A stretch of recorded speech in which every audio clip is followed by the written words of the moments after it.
To deadhead or not to deadhead? That is the question. What's up guys, Devin is here, back for another episode of Plant Vibrations TV with me, Devin Wallin, and you guessed it, today we're going to be talking about deadheading, in particular at that junction where summer starts to move into fall, which will eventually move into winter. So how does the act of deadheading change at this time? So typically, I'm a big advocate of deadheading because when we're deadheading plants like, for instance, marigolds, when they have some old flowers, we pluck them off, get rid of them, and what happens is the plants start to send energy into the root system to create more root growth and or vegetative top growth, including flowers, rather than going to set seeds, which is what happens if we let the old flowers stay on the plants. So typically during the growing season, I'm absolutely an advocate of deadheading.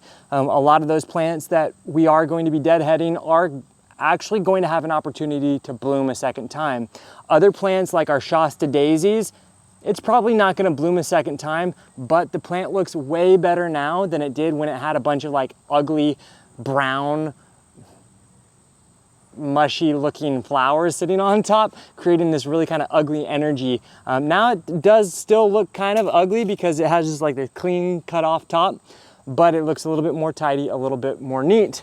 And in another vein, we always like to deadhead plants like roses during the summer season because if we don't, those spent flowers are going to turn into rose hips, and when we allow the roses to go into that action, into that mode, they stop producing flowers. Whereas if we're continually cutting off all the old flowers on a regular basis, the roses are going to continue to bloom throughout the summertime. And because I'm generally a tidy gardener, I like to have a nice clean energy flowing throughout the garden. I think it's a good idea to deadhead pretty consistently. I know other gardeners out there, they say they don't have time for deadheading. They prefer the appearance of that more natural look.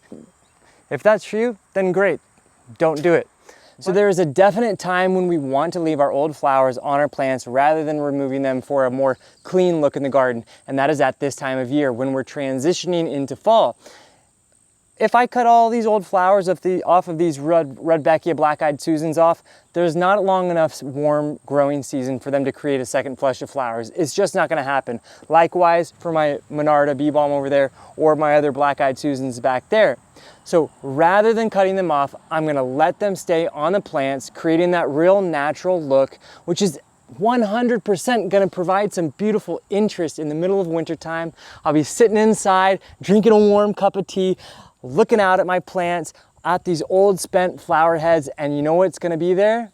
Probably some birds, probably some wildlife enjoying the seeds of these plants. That is number one reason why we like to leave the old flowers on our plants, because they're gonna create seed heads that are going to be released into the ground to, yes, perhaps self-sow, but also for our birds to feast on.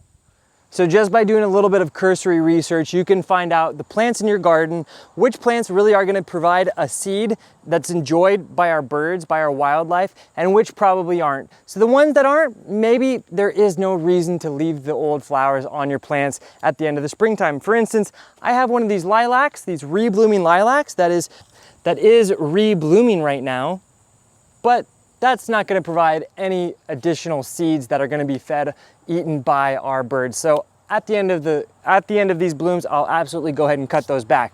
But we all know, or many of us know, that black-eyed Susans are one of the most beloved seeds by the goldfinches.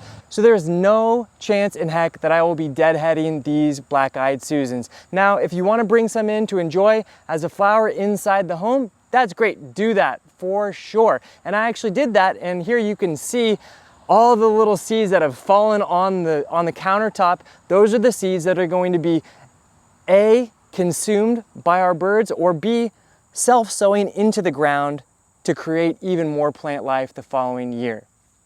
So if you're out in your garden right now and you're doing a little glance at what should be deadheaded, what shouldn't, do a little search online. Find out, does this provide useful seeds for the wildlife? And if it says yes, absolutely, leave those old flowers on your plants for the fall and the winter time. And then in the spring, do a nice, easy cleanup, and you can remove them at that time and allow them to create a new flush for that growing season.